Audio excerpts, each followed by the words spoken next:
আপনাদের স্বাগত। আমি মৌসুমী চ্যাটার্জি আপনাদের সঙ্গে থাকব এবং অনেক গল্প করব। বৈঠকের প্রতিটি পর্বে আমরা বিভিন্ন পেশার নানা মানুষজনকে আমাদের আসরে হাজির করি এবং গল্পে আড্ডায় তাদের জীবন সম্পর্কে নানা কথা জেনে নিই। সেইভাবেই আজকে এই পর্বটিতে আমাদের সাথে গল্পে মেতে উঠতে হাজির হয়েছেন তুহিনা মুখার্জি, আমাদের সকলের প্রিয় তুহিনাদি। নমস্কার দিদি। নমস্কার। আমাদের এই অনুষ্ঠানে আসার জন্য আপনাকে অনেক ধন্যবাদ। ধন্যবাদ। দর্শকদের উদ্দেশ্যে বলি, তুহিনাদি আশৈশব একটি অবাঙালি পরিবেশে মানুষ হয়েছেন এবং সেখানেই বড় হয়ে উঠেছেন। পরবর্তীকালে এখানে মহারাষ্ট্রে বেশ কিছু বছর তিনি কাজ করছেন বাঙালি সংস্কৃতিকে নিয়ে। সব থেকে বড় ব্যাপার, বাংলা থেকে এত দূরে থেকেও বাঙালি সংস্কৃতি যেটা, সেটাকে উনি লালন পালন করেছেন নিজের মননে, নিজের অন্তরে। এটাই সব থেকে বড় অ্যাচিভমেন্ট ওনার। তো আসুন শুরু করি এবার দিদির সাথে আলাপচারিতা। দিদি, আপনাকে আমার প্রথম প্রশ্ন, আপনি নিজেকে নৃত্যশিল্পী বলবেন নাকি বাচিক শিল্পী? এই দুটোর মধ্যে আমাকে চয়েস করতে বলা হয় তাহলে আমি নিজেকে নৃত্যশিল্পী বলবো। কারণ নৃত্যশিল্পীটাই আমার মনে হয় আমি ঠিক যাচ্ছি। বেশ। এরপর দিদি, আপনি আপনার জন্মস্থান এবং শৈশব সম্পর্কে কিছু কথা যদি আমাদের দর্শকদের জানান। দেখুন, আমার জন্মস্থান পাটনা, বিহারের রাজধানী। তারপরে আমার বাবা যেহেতু রেলওয়েতে কাজ করতেন, তো সেই হিসেবে আমাকে জন্মের পরে প্রায় 5-6 বছর আমরা আসামে ছিলাম, ডিব্রুগড়। সেখানে আমার স্কুলিং শুরু হয়।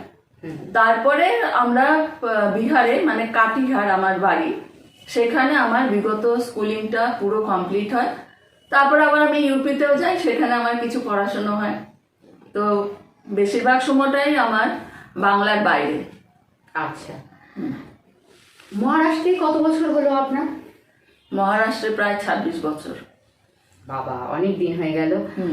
আচ্ছা, আপনি তো অনেক স্টেজ শো করেছেন, কিন্তু সবারই শুরু তো একটা থাকে। তো প্রথম স্টেজ শোটা আপনার কবে এবং কোথায়? প্রথম স্টেজ শো আমার আসামেই, ডিব্রুগড়ে। সেটা একটা মজার ব্যাপার। আমরা যখন ডিব্রুগড়ে যাই প্রথম, তো স্কুলে তখনও অ্যাডমিশন হয়নি, আর ডিব্রুগড়ে ইন্টার স্কুল কবিতার প্রতিযোগিতা হচ্ছিল। আর সেই হিসেবে প্রাইমারি ক্লাসেস, সেকেন্ডারি ক্লাসেস হিসেবে প্রতিযোগিতা ছিল। তো এক কাকু এসে বাবাকে বললেন যে, দাদা, আমার কথা যে আমার ডাকনাম তুলি, তুলিকে দিন না। এবার বাবা যখন নাম দিতে গেল, তখন বলছে কোন স্কুল? স্কুলে তো আমি তো তখন অ্যাডমিশনই নিইনি। একদম। তখন কাকু আর বাবা এক স্কুলে যায়, স্কুলের নাম অভিযান বালিকা বিদ্যালয়। সেখানে আমার অ্যাডমিশন হয় এই সূত্রে যে বড়দিকে বলা হলো ওর নামটা তুহিনা ব্যানার্জি দিয়ে আপনি স্কুল থেকে পাঠান, ওর নামটা দেওয়া হবে। তো উনি দিয়ে পাঠালেন এবং সেখানে ফার্স্ট, তখন তার নার্সারি এলকেজি ছিল না, ক্লাস 1 থেকেই ছিল। তো ক্লাস 1 to 5 স্ট্যান্ডার্ডের মধ্যে আমি প্রথম হই। তখন আমার বয়স 4। আর কবিতা আবৃত্তি করেছিলাম দুর্লভ জন্ম। বাহ। হ্যাঁ, তো সেই থেকেই আমার পারফরমেন্স শুরু। কবিতার কথাই যখন উঠলো দিদি, তো আমরা এখন আপনার কাছ থেকে আপনার পছন্দের একটা কবিতার কিছু অংশ যদি শুনতে। হ্যাঁ, ঠিক আছে। আমি এখনকার আমার বেশ ভালো লাগার একটা কবিতার কিছুটা অংশ আমি করছি। নিশ্চয়ই। কবিতাটার নাম দেবতার গ্রাস। আমরা সবাই জানি দেবতার গ্রাসের সম্বন্ধে। তো একটু করে অল্প অল্প করে আমি কবিতাটা শেষ অবধি করবো। একদম। গ্রামে গ্রামে সেই বার্তা রটি গেল ক্রমে, মৈত্র মহাশয় যাবেন সাগর সঙ্গমে তীর্থ স্নান লাগি। সঙ্গীদল গেল জটি, কত বাল বৃদ্ধ নর নারী, নৌকা দুটি প্রস্তুত হইল ঘাটে। পুণ্যলোভাতুর মোক্ষদা কহিল আসি, হে দা ঠাকুর আমি তব হব সাথী। বিধবা যুবতী দুখানা করুণ আখি মানে না যুগতি, কেবল মিনতি করে। এবার মৈত্র মহাশয় ওকে জিজ্ঞেস করছে, তোর যে ছোট ছেলেটা রাখাল, তাকে কোথায় রাখবি? সে বলল, রাখাল সে আপন মাসির সাথে থাকবে। কিন্তু পাড়ে এসে দেখে রাখাল আগে ভাগে নৌকা এসে উপস্থিত, সে কিছুতেই নামবে না। তখন রোষও বসে, তার মা এক কথা বলে ফেলল, চল তোরে দিয়ে আসি সাগরের জলে। যেমনই সে কথা গেল আপনার কানে, আপনি মায়ের বক্ষ অনুতাপ বাণী বিধিয়া কাঁদিয়া ওঠে, মুদিয়া নয়ন নারায়ণ নারায়ণ। করিল স্মরণ, পুত্রে নিল কোলে তুলি, তার সর্বদেহে করুণ কল্যাণ হস্ত বুলাইল স্নেহে। মৈত্র মহাশয় তারে ডাকি ধীরে চুপি চুপি কয়, ছি ছি ছি, এ কথা বলিবার নয়। শুভক্ষণে দুর্গাশ্বরী নৌকা দিল ছাড়ি, দাঁড়ায় রহিল ঘাটে যত কুলনারী অশ্রু চোখে। এবার সাগর সঙ্গম পার হয়ে গেল, তাদের ফিরে আসার পালা। যাত্রীদল ফিরে আসে, সাঙ্গ হলো মেলা। তরণী তীরেতে বাঁধা অপরাহ্ন বেলা, জোয়ারের আসে। চঞ্চল বালক আসি প্রতি ক্ষণে ক্ষণে, অধীর উৎসুক কণ্ঠে সুধায় ব্রাহ্মণী, ঠাকুর কখন আসিবে জোয়ারে? তখন বিপন্ন মাঝি ডাকি কহে সবে, বাবারে দিয়েছ ফাঁকি তোমাদের কেউ, যা মেনেছ দায় নাই তাই এত ঢেউ। অসময়ে তুফান শোনো এই বেলা, করহ মানব তো রক্ষা, করিও না খেলা ক্রুদ্ধ দেবতার শনি। যার যত ছিল অর্থ বস্ত্র যাহা কিছু, জলে ফেলে দিল না করি বিচার। তবু তখনই পলকে তরিতে উঠিল জল দারুণ ঝলকে। মাঝি কহে পুনর্বার, দেবতার ধন কে যায় ফিরায় লয়ে, এই বেলা শোন। ব্রাহ্মণ সহসা উঠি কহিল তখনই, মোক্ষদ্বারে লক্ষ্য করি, এই সে রমণী, দেবতারে সঁপি দিয়া আপনার ছেলে চুরি করে নিয়ে যায়, দাও তারে ফেলে। এক বাক্যে গর্জিয়ে উঠে তরাসে নিষ্ঠুর যাত্রী সবে, কহে নারী, হে দাদা ঠাকুর রক্ষা করো রক্ষা করো। দুই দৃঢ় করে রাখালের প্রাণপণে বক্ষে চাপিয়া ধরে।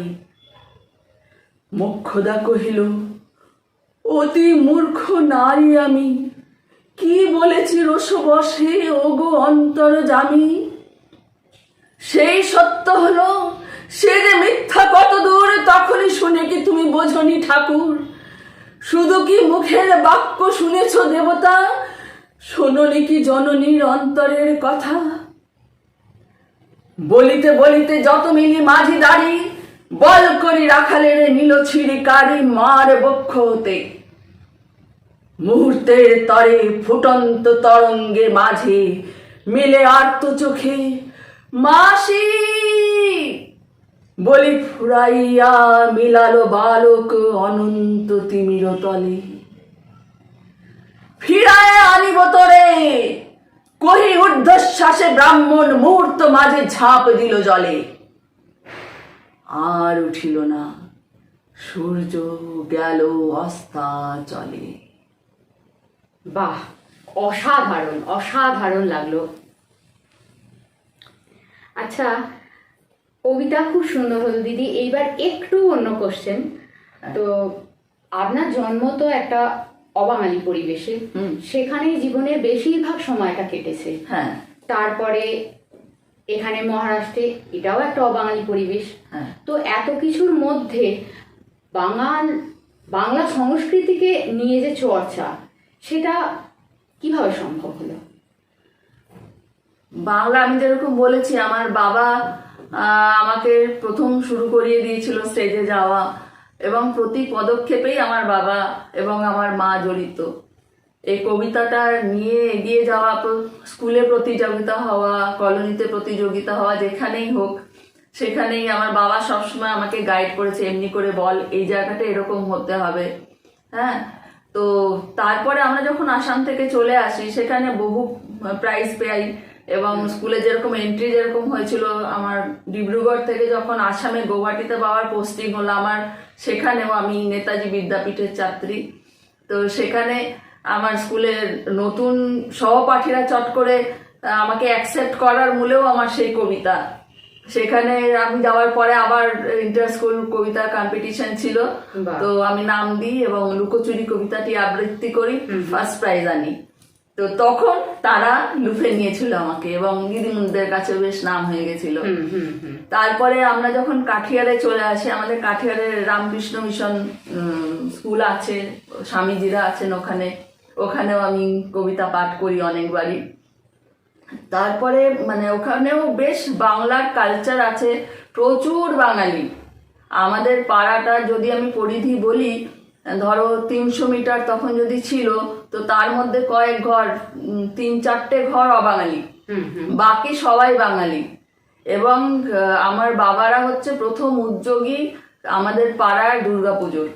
তারা বাঁশ কেটে এনেছে বহু দূর থেকে দুর্গা প্যান্ডেল বানাবার জন্য, এরকম। তো যত কালচারাল প্রোগ্রাম, আমার বাবার এক বন্ধু ত্রম্বক কাকু, তারা সবাই এরকম ভাবেই কালচারাল প্রোগ্রামটা চালিয়ে নিয়ে গেছে। এবং সব মজার ব্যাপার, একবার হয়েছিল, মানে অনেক বছর গ্যাপ দিয়ে, তখন আমি ক্লাস 8-এ পড়ি, আমার মনে হয়েছিল আবার করে শুরু করা, মানে বাবা যেহেতু ট্রান্সফারেবল জব ছিল, তো 1-2 বছর বাবা বাইরে ছিল, আমরা কাটিহারেই ছিলাম। তো তখন আমার ইচ্ছে করলো যে আবার করে আমরা ছোটরা শুরু করি। তো আমি সব বাচ্চাদেরকে শেখালাম কবিতা, তারপরে নাচ হবে, গান হবে, সিকোয়েন্সটা তৈরি করলাম, নাটক হবে।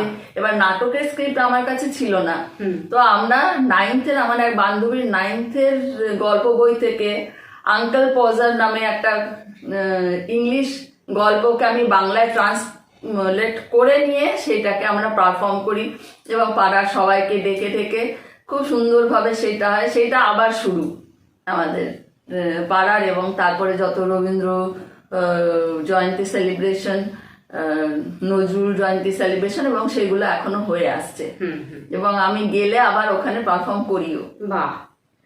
আচ্ছা, কবিতা পাঠ এবং নৃত্য পরিবেশন, এই দুটির মধ্যে যদি যে কোনো একটিকে আপনাকে বাঁচতে বলা হয়, তাহলে কোনটিকে বাঁচবেন? দেখো, কবিতাটা তো আমার প্রাণের কাছে, আর নৃত্য পরিবেশনও কিন্তু আমার প্রাণের কাছে, যদি আমি নৃত্য শিখিনি। নৃত্যটা আমার একটা ভালো লাগার জায়গা, আর সেইটা কিন্তু সময় সাপেক্ষ এবং পরিবেশ সাপেক্ষ। পরিবেশটা কি? পরিবেশ যদি এন্টারটেনমেন্ট চাইছে, তাহলে নৃত্যটা খুবই হৃদয়গ্রাহী, অডিয়েন্সের কাছেও আমার কাছেও। এবং কবিতার জন্য একটা পরিবেশ দরকার। পরিবেশটা অডিয়েন্স কবিকে বা শিল্পীকে দেয় স্টেজে। প্রথম স্টেজে অডিয়েন্স দিল, তারপর তো তার সেটা শিল্পীর কাজ, সে স্টেজটাকে অ্যাকোয়ার করে। কিন্তু আমাকে যদি একটা মোমেন্ট দেওয়া হয়, আগে আমি পরিবেশটা দেখে নিয়ে তারপর সেই দুটোকে মধ্যে একটাকে সিলেক্ট করব। বাহ। আচ্ছা, কবিতা আবৃত্তি এবং নৃত্য শিক্ষা, এই দুটির ক্ষেত্রে আপনার গুরু কি, মানে কার কাছ থেকে শুরু আর কি? কবিতাটা ওই বললাম, আমার বাবা স্বর্গীয় শ্রী শুভেন্দু কুমার ব্যানার্জি। প্রতি মোমেন্টে আমার বাবা আমাকে হেল্প করেছে, নিয়ে গেছে কোন কবিতাটা বলবো, কোন জায়গায় কতটা তাতে আমাকে প্রেশার দিতে হবে, কোন কথাটায়, কারণ কবিতাটা সম্পূর্ণটাই উচ্চারণ এবং তার কোন অর্থে সেটা ইউজ হচ্ছে সেগুলো তার বোঝানো। এবং নৃত্যটা আমার দেখে ভালো লাগার ব্যাপার, আমি কিছু শিখিনি, তার অঙ্গভঙ্গিমাগুলো ভালো লাগে, কিন্তু যেরকম আমাদের ক্লাসিক্যাল ডান্স ফর্মে কথক বলুন, ভারতনাট্যম বলুন, কথাকলি বলুন, সেগুলোতে হস্তমুদ্রা আছে, ফেসিয়াল কিছু মুদ্রা টুদ্রা আছে, সেগুলো আমি কিন্তু জানি না। টুকটাক যেগুলো জানি সেগুলো দিয়ে আমি নাচ করি। তো আমাকে যদি দুটোর মধ্যে বেছে নিতে বলা হয়, তাহলে কিন্তু আমি ওই যে বললাম পরিবেশ এবং সময় দেখে দুটোর মধ্যে একটাকে বাঁচবো। একদম।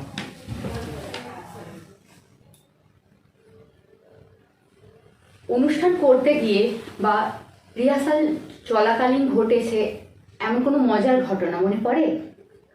হ্যাঁ, দুটো মনে পড়ে। হুম।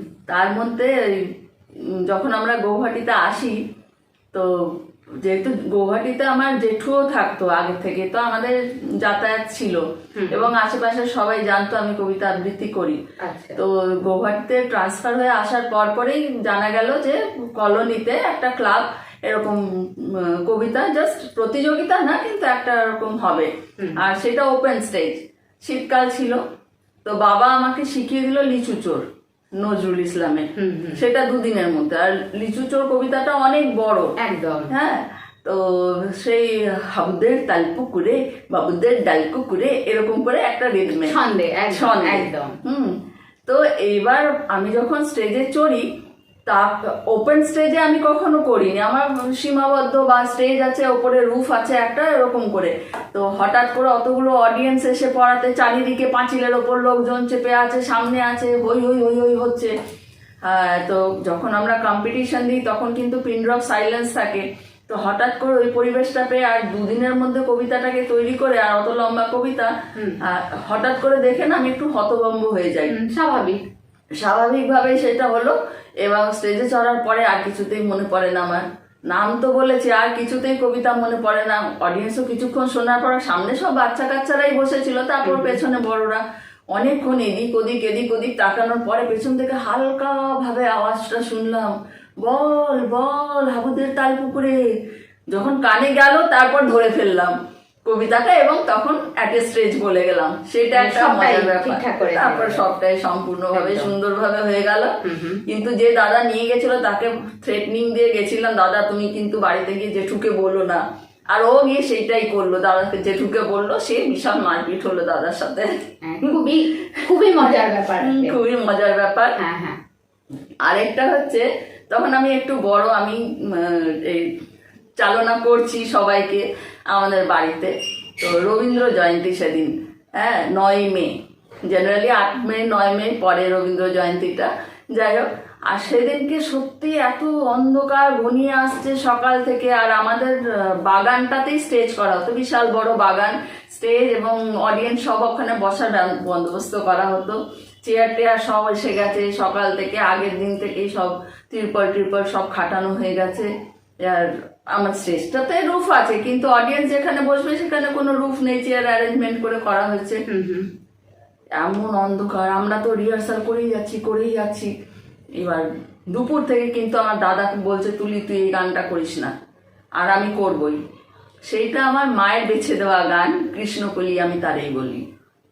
তাতে যেরকম আছে না, ঘন মেঘে আধার হলো ডেকে, ডাকতে ছিল শ্যামল দুটি গায়ে, শ্যামের ব্যস্ত ব্যাকুল পদে কুটির হতে ত্রস্ত এলো তাই।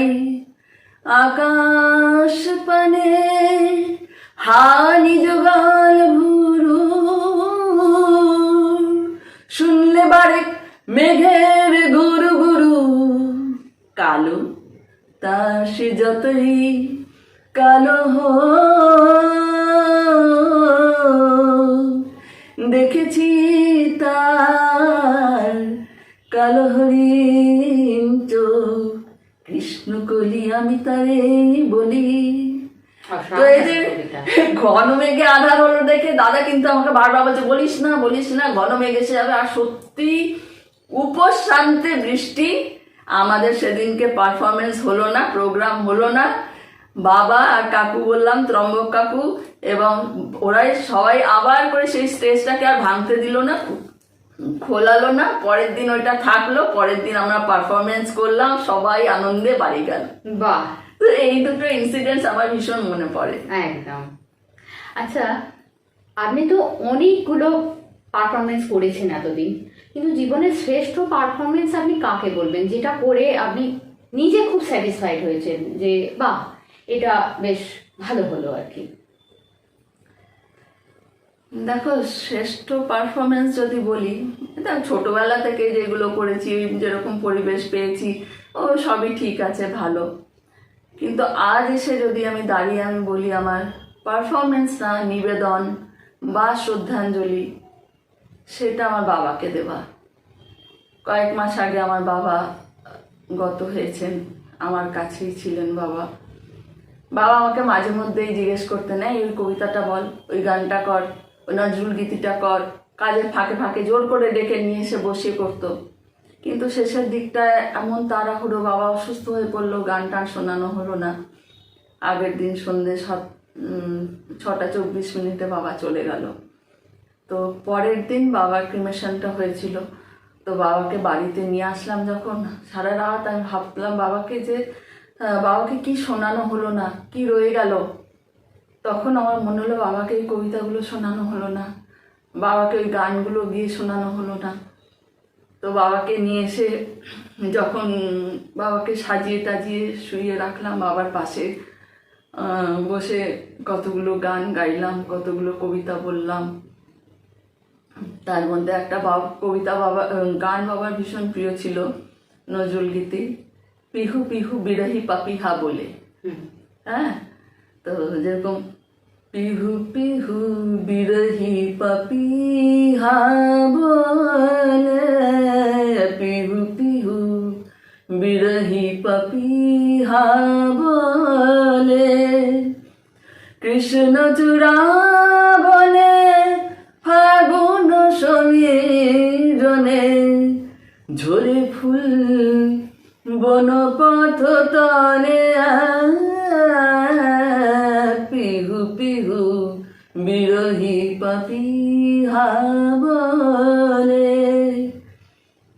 এইগুলো শুনিয়ে নিজের আত্মাকেও শান্তি দিলাম, এবং সেটাই আমার শ্রেষ্ঠ নিবেদন, শ্রেষ্ঠ শ্রদ্ধাঞ্জলি। আজও বাবাকে অনেক কিছু শোনাই, কিন্তু বাবাকে ফিজিক্যালি সেই তো শেষ পাওয়া, তো আমার মনে হয় সেটাই শ্রেষ্ঠ।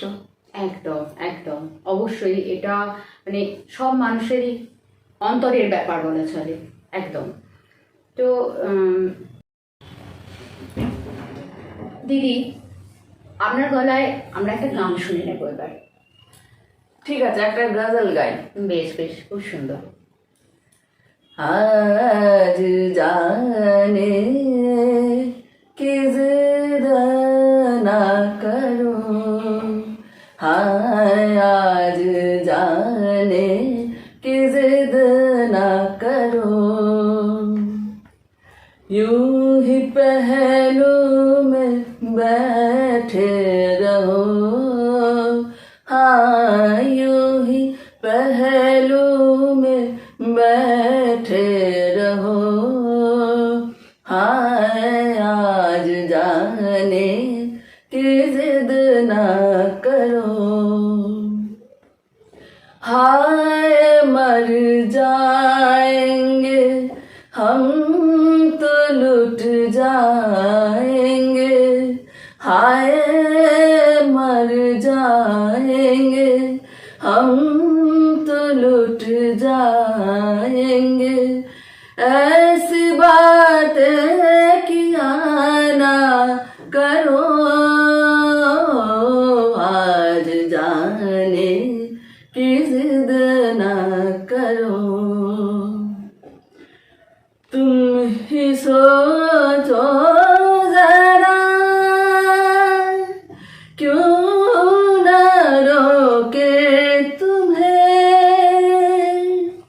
जान जाती है जब उठ के जाते हो तुम, जान जाती है जब उठ के जाते हो तुम, तुमको अपनी कसम जाने जा, बात इतनी मेरी मान लो,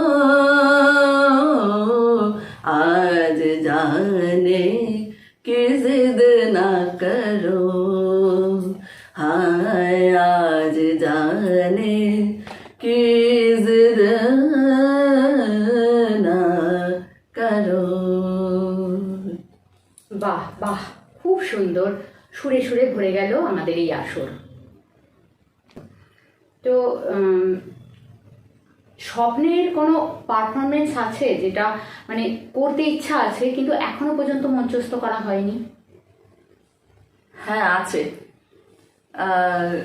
আমি না মেল অ্যান্ড ফিমেল ভার্সনের কবিতা মঞ্চে পারফরমেন্স করতে চাই। তো আমার একটু হয়তো সময় লাগবে, কারণ দুজনেরই আওয়াজটা নিয়ে এবং সেরকমই কথোপকথন একটু হাস্য কৌতুক টাইপ থাকবে, এরকম কবিতা আমি মঞ্চে পারফরমেন্স করতে চাই। সেরকম একটা ইচ্ছে তো আছে। নতুন যেসব শিল্পীরা এখন অনুষ্ঠান করছেন তাদের প্রতি কিছু মেসেজ দেবেন? দেখুন, ভগবান সবাইকেই না অনেক ট্যালেন্ট দিয়ে পাঠিয়েছে, সবার ভেতরেই ট্যালেন্ট লুকিয়ে আছে, আমরা খালি সেটাকে বাইরে আনতে পারি না। কেউ পারে কেউ পারে না। মানুষকে সেটাকে ইন্ট্রোস্পেকশন করতে হবে যে আমি কি পারি, করা উচিত, এগিয়ে আসা উচিত, তার সেই ক্ষেত্রটাকে 100% দেওয়া উচিত। এমন নয় যে তোমাকে স্টেজে গিয়েই করতে হবে, তুমি বাড়িতে করো, তা দিয়ে তুমি নিজেকে আনন্দিত করো। তারপর যদি সবার মাঝে করো, আর বাড়িতে একটা অ্যাটমসফিয়ার ক্রিয়েট করা উচিত যাতে তুমি আনন্দ পাও, বাড়ির সবাই আনন্দ পায়। একদম।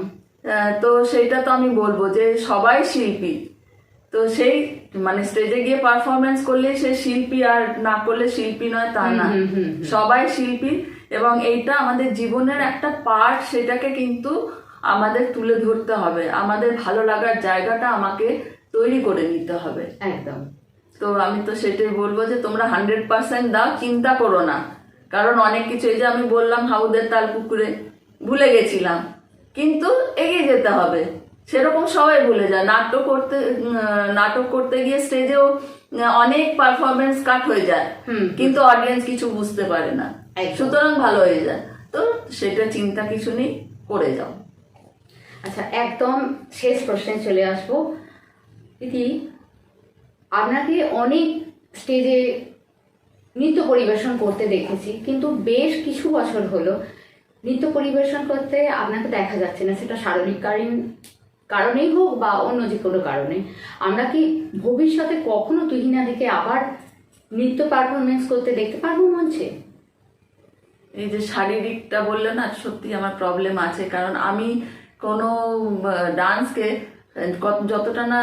যতক্ষণ জাস্টিফাই করতে পারি না ততক্ষণ আমি স্যাটিসফাই হই না। তো ডান্সটা পুরোপুরি বডি ল্যাঙ্গুয়েজের উপর ডিপেন্ড করছে, তোমার ফ্লেক্সিবিলিটির উপরে ডিপেন্ড করছে, এবং মুদ্রা তো আছে। তা আমি যেগুলো করি ওগুলো হালকা ফুলকা চলে যায়, কিন্তু তাতে বডি ল্যাঙ্গুয়েজ এবং ফ্লেক্সিবিলিটিটা ভীষণ দরকার। যদি আমি নিজেকে কোনোদিন সেরকম ফ্লেক্সিবল মনে করি যে হ্যাঁ এই নাচটার সাথে আমি জাস্টিফাই করতে পারবো, তাহলে হয়তো করবো। বাহ, আমরাও সেই সময়ের আশায় থাকবো। দিদি, আমাদের অনুষ্ঠানে আসার জন্য এবং আমাদের এতটা সময় দেওয়ার জন্য আপনাকে অনেক অনেক ধন্যবাদ। সুস্থ থাকুন, ভালো থাকুন। আপনাদেরকেও অনেক ধন্যবাদ আমাকে এই আসরে ডাকার জন্য। দর্শকদের উদ্দেশ্যে বলবো যে আপনারাও অনুষ্ঠান দেখুন এবং কমেন্ট করুন, আর এই অনুষ্ঠানটি আরও ভালো কিভাবে করা যায় সেটা সম্বন্ধে যদি কারোর কোনো বক্তব্য থাকে অবশ্যই সেটাও কমেন্টে বলুন। আর এই রকম বৈঠকের প্রতিটি পর্ব দেখার জন্য আমাদের অনুষ্ঠানটিকে সাবস্ক্রাইব করে দিন। নমস্কার।